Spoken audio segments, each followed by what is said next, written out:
নমস্কাৰ বন্ধু বান্ধৱীসকল জ্ঞান বিকাশ ইউটিউব চেনেলৰ নতুন এটি ভিডিঅলৈ আপোনালোক সকলোকে স্বাগতম জনাইছো। আমি যেহেতু অনুবাদৰ বিষয়ে ভিডিঅ'বিলাকত আলোচনা আগবঢ়াই আহিছো আৰু এই ভিডিঅ'টো অনুবাদৰ ওপৰতে আছে। ভিডিঅ'টোত আমি আজিনো কি নতুন তথ্য লৈ আনিছো সেইখিনি আপোনালোকে চাওকচোন। প্ৰথমতে আছে ইয়াতে পূৰ্ণাংগ নাটকৰ অনুবাদ। যোৱা ভিডিঅ'ত আমি পাইছো কবিতাৰ অনুবাদৰ কথা আৰু এতিয়া আমি পঢ়িম নাটকৰ ক্ষেত্ৰত অনুবাদৰ কি অৱদান আছে সেইখিনিৰ বিষয়ে। মোৰ তাত যিখিনি তথ্য আছিল সেইখিনি দিবলৈ চেষ্টা কৰিম। আশা কৰো ভিডিঅ'টোৰ জৰিয়তে আপোনালোকে উপকৃত হ'ব পাৰিব। পূৰ্ণাংগ নাটকৰ অনুবাদৰ ক্ষেত্ৰত প্ৰথমে মনলৈ আহে আমাৰ কাৰ নাম? অতুল চন্দ্ৰ হাজৰিকাৰ নামটো নিশ্চয় আপোনালোকে শুনিছে আৰু ইংৰাজীৰ পৰা তেওঁ বহু কেইখন নাট অনুবাদ কৰিছিল। তাৰ ভিতৰত হৈছে অশ্ৰুতীৰ্থ, যাৰ মূল ৰূপ হৈছে কিং লিয়াৰ। অশ্ৰুতীৰ্থখন কাৰ ৰচনা? সেইখন হৈছে অতুল চন্দ্ৰ হাজৰিকাৰ আৰু তাৰ মূল ৰূপটো কি আছিল? মূল ৰূপটো আছিল কিং লিয়াৰ। তাৰ পিছত বনিছ কোৰ, যাৰ মূল ৰূপ হৈছে দ্য মাৰ্চেণ্ট অফ ভেনিছ। আৰু অন্যান্য বাংলাৰ পৰা বিসৰ্জন, তপচী আদি নাট তেওঁ অনুবাদ কৰিছিল। এই দুখনো তেওঁৰে অনুবাদ, বিসৰ্জন আৰু তপচী।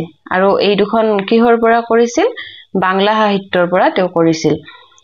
আকৌ মঞ্চনাটৰ পৰম্পৰা আৰম্ভ হৈছিল 1888 চনত জোনাকীৰ পোহৰত বাট বোলা যিসকল সফল ডেকা আছিল সেই ডেকাসকলৰ 4জনমান ব্যক্তিয়ে কমেডি অফ এৰৰ্ছ নামৰ যিখন নাট আছিলে সেইখনক ভ্ৰমৰংগ নামেৰে নামকৰণ কৰিছিল। এইটো এটা গুৰুত্বপূৰ্ণ তথ্য আৰু এক্সামত এইটো আহিয়ে থাকে যে মঞ্চনাটৰ পৰম্পৰা আৰম্ভ হৈছিল কিমান চনত? 1888 চনত। আৰু জোনাকীৰ পোহৰত বাট বোলা যিসকল সফল ডেকা আছিল তেওঁলোকৰ ভিতৰত 4জন মানে কি কৰিছিল? কমেডি অফ এৰৰ্ছ নামৰ যিখন নাট আছিলে সেইখনক কি নামেৰে নামকৰণ কৰিছিল? সেইটো হৈছে ভ্ৰমৰংগ। এইটো মনত ৰাখিব। আৰু সেই 4জন বিশেষ ব্যক্তিৰ নাম কেইটা আছিল চাই যাব। গুঞ্জানন বৰুৱা, ঘনশ্যাম বৰুৱা, ৰমাকান্ত বৰকাকতি আৰু ৰত্নধৰ বৰুৱা। কেতিয়াবা দিব পাৰে যে ভ্ৰমৰংগ নামেৰে নামকৰণ কৰিছিল যে কমেডি অফ এৰৰ্ছত, তাৰ মাজত কোন কোন আছিল? ইয়াৰে হয়তো 2জনমানৰ নাম দিব। প্ৰশ্নবিলাকতো কেনেকুৱা আহে আপোনালোকে জানেয়ে, গতিকে নামকেইটা আপোনালোকে মনত ৰখাৰ চেষ্টা কৰিব। প্ৰথমতে আমাৰ চাব বৰুৱা উপাধিৰে 3গৰাকী আছে আৰু বাকী আছে ৰমাকান্ত বৰকাকতি। তাৰ পিছত পৰৱৰ্তী সময়ত দুৰ্গেশ্বৰ শৰ্মাই শেক্সপিয়েৰৰ এজ ইউ লাইক ইটৰ পৰা চন্দ্ৰাৱলী আৰু কিম্বেলাইনৰ পৰা পদ্মাৱতী নামে ভাঙি উলিয়াইছিল। শেক্সপিয়েৰৰ নাটকৰ ভাঙনি কৰা অন্য 2জন লেখক হ'ল নবীন চন্দ্ৰ বৰদলৈ আৰু অম্বিকা প্ৰসাদ গোস্বামী। তেওঁলোকে কি কৰিছিল? শেক্সপিয়েৰৰ নাটকৰ ভাঙনি কৰিছিল। এই 2জনৰ নামো আপোনালোকে মনত ৰাখিব আৰু এই নামবিলাক মূল ৰূপটোৰ নামটো কি আছিল সেইটো মনত ৰাখিব আৰু ভাঙনি কৰি নতুন কি নামকৰণ কৰিছিল সেইটো মনত ৰাখিব। আৰু যিহেতু বহুত কথা মনত ৰাখিব লাগে, নামবিলাক ওলট পালট হৈ যাব, গতিকে লিখি ল'ব। তাৰ পিছত আছে নবীন চন্দ্ৰই কৰা শেক্সপিয়েৰৰ নাটকৰ ভাঙনি হৈছে দন্দুৰী দমন। ইয়াৰ পিছত এজন ব্যক্তি হৈছে পদ্মধৰ চলিহা। তেওঁলোকৰ পিছত আমি আৰু এজন ব্যক্তিৰ নাম পাওঁ। তেওঁ হৈছে কোন? পদ্মধৰ চলিহা। নামটো নিশ্চয় আপোনালোকে শুনিছেয়ে। তেওঁ শেক্সপিয়েৰৰ ৰোমিঅ এণ্ড জুলিয়েট, এইখন নাটকো বিখ্যাত নাটক, আপোনালোকে নামটো শুনিছেয়ে। ৰোমিঅ আৰু জুলিয়েটৰ কথা আমি জানো আৰু সেই তেওঁলোকৰ নাটকখন আছিল ৰোমিঅ এণ্ড জুলিয়েট আৰু তাৰে অসমীয়া অনুবাদ কৰিছিল, কি নাম দিছিল? অমৰলীলা নাম। তাৰ পিছত অতুল চন্দ্ৰ হাজৰিকাই পদ্মধৰ চলিহাই কি কৰিল? অমৰলীলা নাম দিছে কোনখন নাটকৰ? শেক্সপিয়েৰৰ ৰোমিঅ এণ্ড জুলিয়েট নাটকখনৰ। আৰু তাৰ পিছত অতুল চন্দ্ৰ হাজৰিকাই কি কৰিছিল? কিং লিয়াৰৰ অসমীয়া অনুবাদ কৰিছিল অশ্ৰুতীৰ্থ নামেৰে। প্ৰশ্ন আহিব পাৰে যে কিং লিয়াৰৰ অসমীয়া অনুবাদ কোনে কৰিছিল? তেওঁ হৈছে অতুল চন্দ্ৰ হাজৰিকা আৰু নামকৰণ কি কৰিছিল? অশ্ৰুতীৰ্থ নাম দিছিল। বেছিভাগ নাটকেই কি আছিল? শেক্সপিয়েৰৰে আছিল। যিবিলাক আমাৰ অনুবাদ কৰিছিল শেক্সপিয়েৰৰ নাটকবিলাক লৈয়ে অনুবাদ কাৰ্য হৈছিল।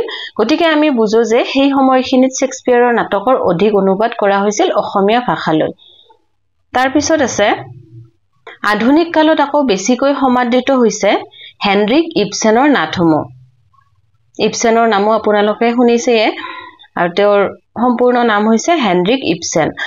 তেওঁৰ ভিকিং এট হেলিগেন নামৰ নাটকখনৰ অসমীয়া অনুবাদ কৰিছিলে সুৰেশ গোস্বামীয়ে আৰু সেইখন অসমীয়া নাম আছিলে ৰুনুমি এইটো মনত ৰাখিব অসমীয়া নামটো কি আছিল ৰুনুমিয়ে আৰু কোনে কৰিছিল সুৰেশ গোস্বামীয়ে নেক্সট আছে পদ্মধৰ বৰকাকতে আকৌ ইবসেনৰ এ ডলছ হাউস নামৰ নাটকৰ পুতলা ঘৰ নাম দি অনুবাদ কৰিছিল কোনে কৰিছিল পুতলা ঘৰ নাম দি পদ্মধৰ বৰকটকীয়ে এটো ভুল নকৰিব পদ্মধৰ বৰকটকী আছে আৰু আগত পাইছিল আমি এজন পদ্মধৰ চলিহা উলটপালত যাতে নহয় কাৰণ দুজনে কি অনুবাদ কৰিছিল আৰু তেও কৰিছিল বৰকটকীজনে কৰিছিল এ ডলছ হাউস নামৰ নাটকখন কি নাম দিছিল পুতলা ঘৰ আৰু সত্যপ্ৰসাদ বৰুৱাই দা ৱেল ডাক নাটকখন অনুবাদ কৰিছিল বনহংখী নামেৰে নেক্সট আছে মহেন্দ্ৰ বৰাই দা ঘোষ্ট নাটকৰ ভূত নামেৰে অনুবাদ কৰিছিল কোনে কৰিছিল মহেন্দ্ৰ বৰাই কি নাটক আৰু কি নামেৰে এইখিনি মনত ৰাখিব তাৰ পিছত বাৰ্নাড শ্ব'ৰ পাইগমেছন নাটকৰ প্ৰেয়সী নামেৰে আৰু তাৰ উপৰিও ৱেটিং ফৰ গডত নাটকত গডৰ অপেক্ষাত নামেৰে অনুবাদ কৰা হৈছিল এইখিনি মনত ৰাখিব আৰু শেষৰটো চাব ব্ৰেখটৰ 3 পেনি অপেৰা নাটকৰ অনুবাদ হৈছিল 3 পইচাৰ পালা নামেৰে তেনেহলে আজিৰ বাবে আমি এইখিনি তথ্য আপোনালোকৰ মাজলৈ লৈ আনিলো নাটকৰ ক্ষেত্ৰত যি অনুবাদ হৈছিল সেইখিনি মোৰ তাত যিখিনি আছিল সেইখিনিয়ে দিলো আৰু যেহেতু বহুখিনি কথাই পঢ়িব লগা থাকে আৰু ইংৰাজী নামটো লগতে অসমীয়া নামটো আমি মনত ৰাখিব লাগে হেয়ে একেলগে বহুখিনি তথ্য আনা নাই আৰু অনুবাদৰ ক্ষেত্ৰত যিখিনি আমাক পৰীক্ষাত প্ৰয়োজনীয় তথ্য সেইখিনি মোৰ তাত যি আছিল আপোনালোকক দিয়াৰ চেষ্টা কৰিলো নেক্সট আমি আপোনালোকৰ কমেন্টত কৈ আছে যে আমাৰ সিলেবাসটোত থকা তৃতীয় গত যেটো তাৰ বিষয়ে আলোচনা এটা আগবঢ়াব লাগে সেইখিনি দিয়াৰ কাৰণে মই চেষ্টা কৰিম আৰু আজি তেনেহলে ইয়াতে ভিডিওটো সামৰিছো ভিডিওটো যদি ভাল পাইছে তেনেহলে লাইক কৰিব শেয়াৰ কৰিব আৰু চেনেলটো সাবস্ক্ৰাইব কৰি দিবলৈ নাপাহৰিব ধন্যবাদ